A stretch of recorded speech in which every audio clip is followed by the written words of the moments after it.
a lot from your experience, your talk. It is happy to have you here in this very special occasion.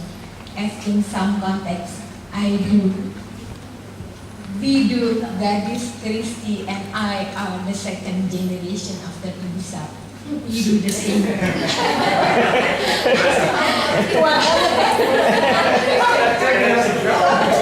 I'm the third generation. I'm still 29. Yes, we do the same experience. We are fighting for values, integrity, and everything like you do. But it makes us facing with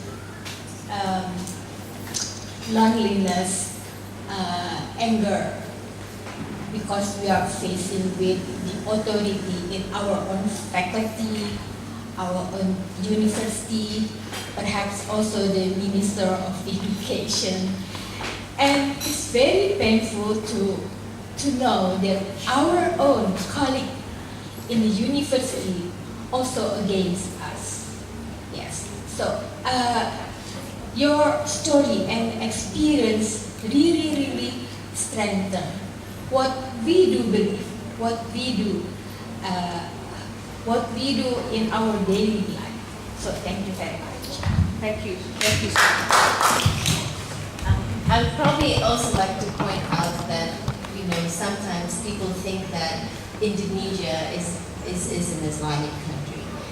But we do have colleagues such as Christy, who are Catholics. And sometimes for them, it's very threatening, or sometimes it's very uncomfortable for them to say anything. Because nobody says that they can't say anything, but the pressure is so strong that sometimes they're just silent. And, that they have hope to us, to all of us, to change Indonesia. Because Indonesia was not like this.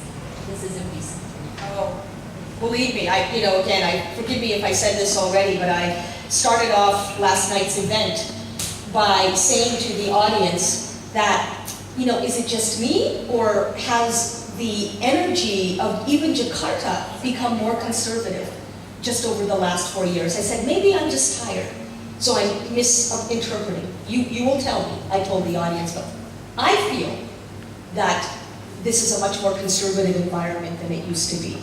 So, it's taken more than 4 years to get here, but even I've noticed, I was going to say something. So also, right, the how-to. Like everybody here, I've had my fair share of situations in which people are playing games with me. That I know people are not being sincere when they tell me an argument, and that what they want to do is label, so that other members of the audience will somehow go, oh, and then will think of me and my message differently. So throughout Allah, Liberty, and Love, again, I tell stories based on real experiences and then come out with a lesson of how to deal with experiences like this.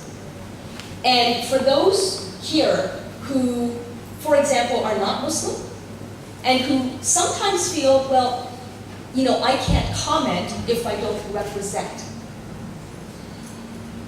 One of the points I make in ALNL is that, it's interesting.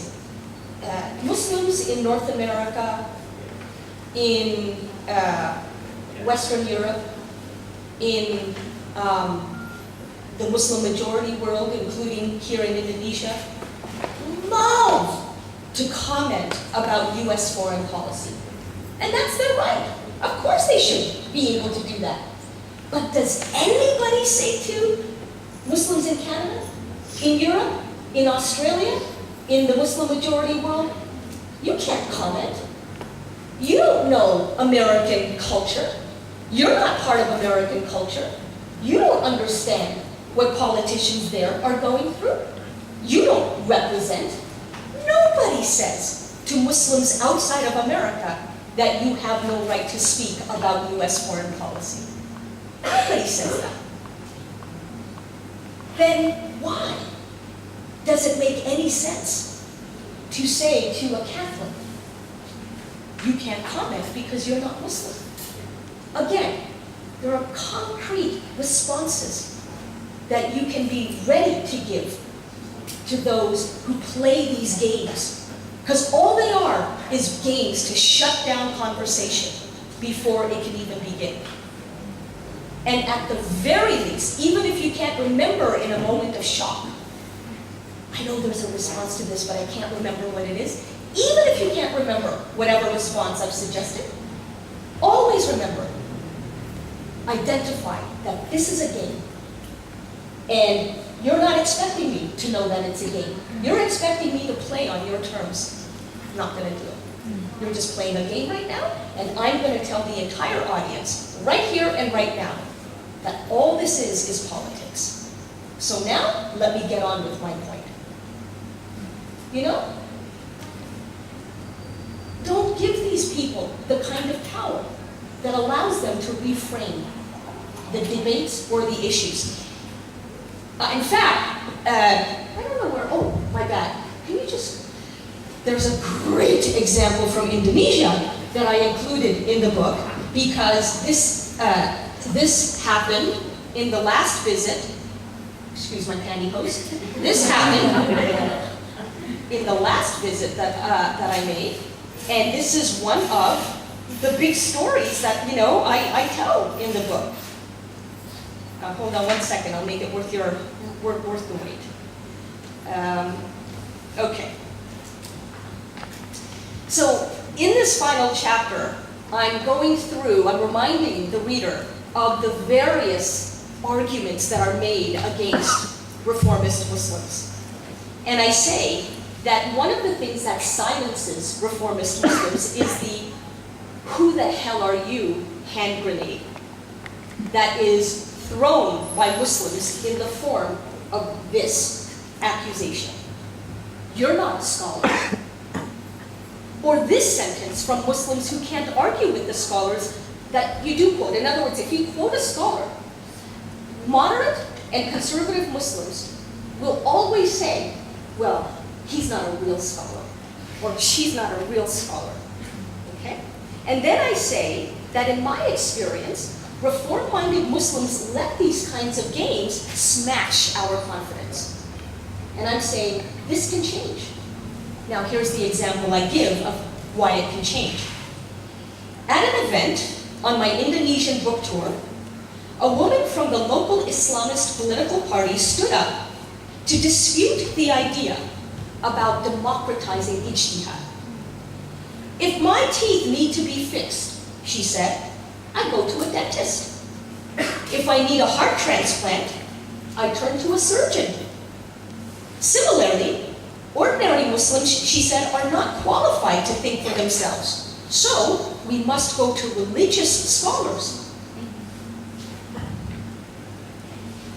The best answer came from an Indonesian guy who was sitting right next to me on the panel.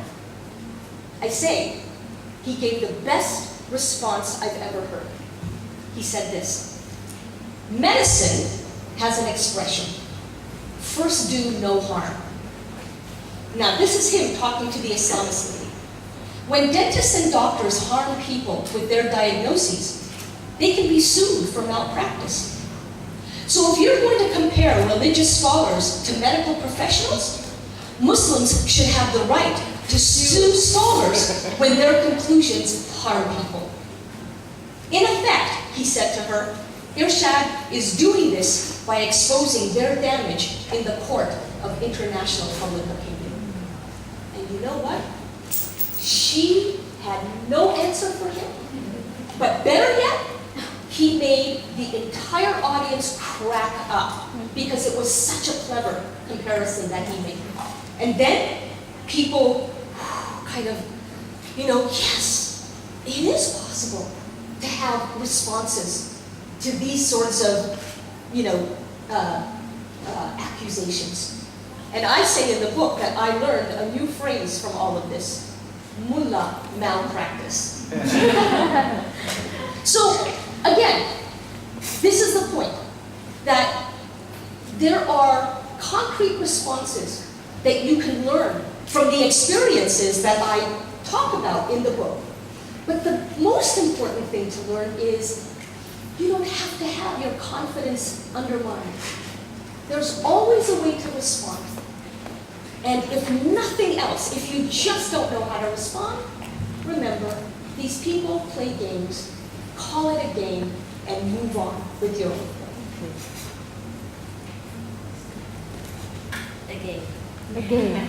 It's all it is. That's the game. It's You have just a to game. move on.